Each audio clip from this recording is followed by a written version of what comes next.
This channel is supported by TrueFire. TrueFire is an online library of lessons from some of my favourite players. There's thousands of lessons on there. You can use the promo code JNC40 to get 40% off of any of their courses.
I kind of touched on this in a video a couple of weeks back, talking about some pentatonic stuff, and I think someone pointed out something that I've been doing kind of subconsciously for quite a while, but I wanted to kind of break it down a little bit further and try and put a little bit of system around it. So hopefully this involves some stuff that will make an interesting kind of topic of conversation. But we're really concerned about breaking out of the pentatonic box shapes in a way. Let's try and do it in E minor, because that's the most kind of pentatonic-y thing going, right?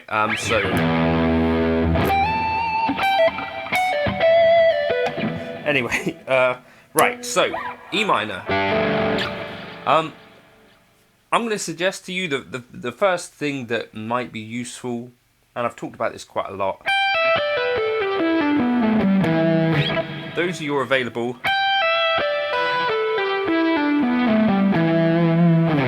notes in the pentatonic scale. There's 5 of them. There's also 5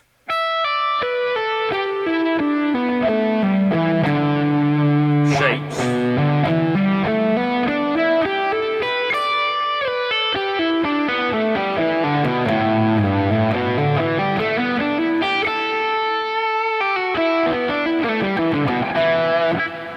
Of the pentatonic scale. So I've done other videos on this as well. If you kind of search John Cordy pentatonic stuff, you'll find quite a lot of stuff. But the idea really is that we need to stop thinking about the pentatonic as being just this thing, but also recognise that it's actually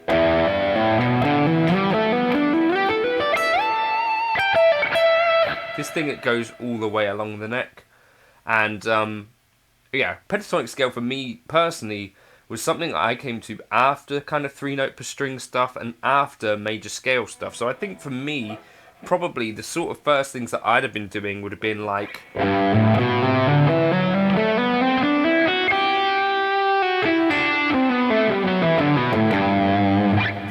before I actually came across the pentatonic scale. So it's a little bit of a thing for me where actually I tend to mix things up quite a lot, probably because the pentatonic scale came later. And so for that reason, I think you notice, or you might, that I can sort of fairly often be mixing up both 3-note per string stuff and 2-note per string stuff. And I think it's a really good way to break out of the pentatonic kind of stuff. And let's kind of think about some ways that we could do that. So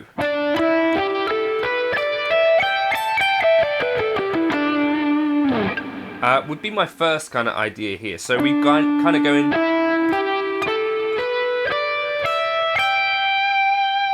So 12, 14, 12, 14, 12, 15, 12, 15. And then we're going to take the next available note and do that in every kind of shape. So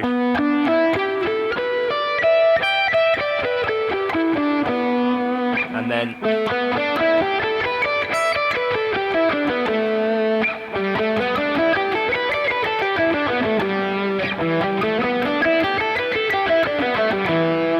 that's a very kind of basic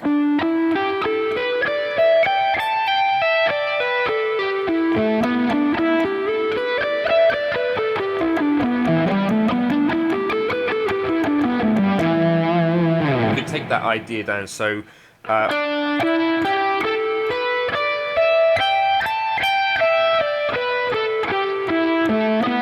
jump down a string and again.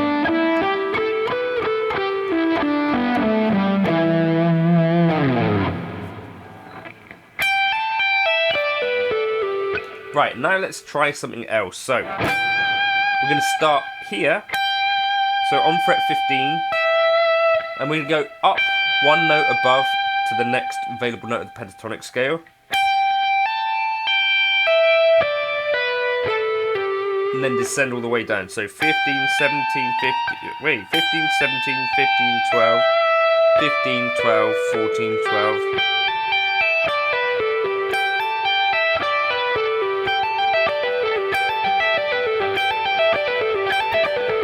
Anyway, let's try that. And then repeat that through the scale. So now we're on the B string, 15, 17, 14, 16 on the G string, 14, 17.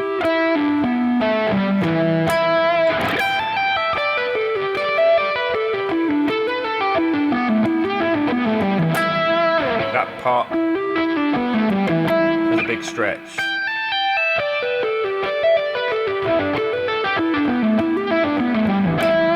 And again, we could do this in every shape. So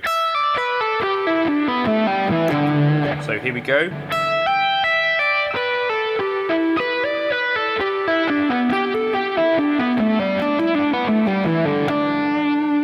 There's one.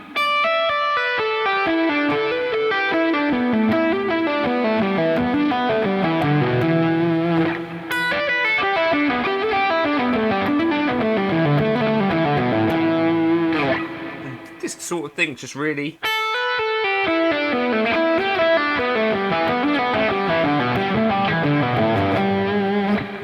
kind of going to be tricky.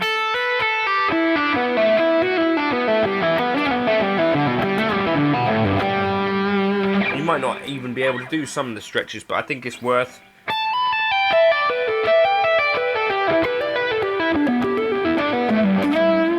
giving it a go. So that's kind of, or you could flip that up around there. So then 12 and then reach up above and then back down.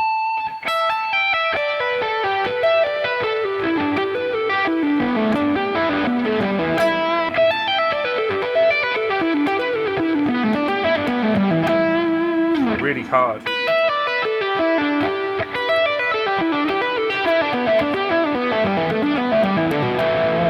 But really, really decent.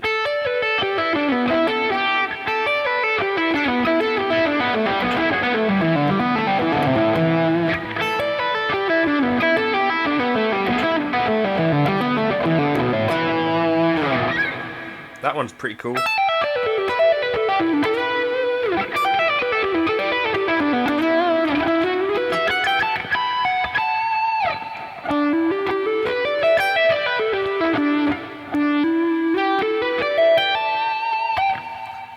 So just a really simple kind of principle, but just reaching for that note one above.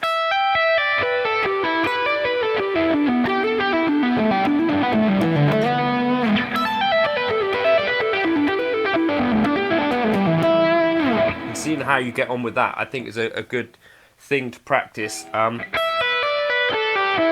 There's another idea.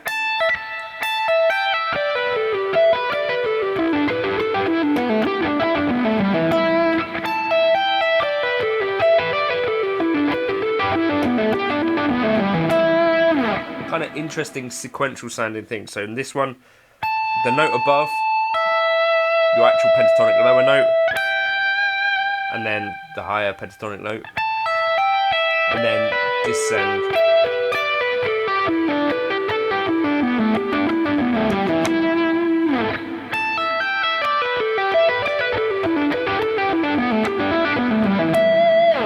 Some concepts that I was using in the intro and that I think can be a really great way to start to just join these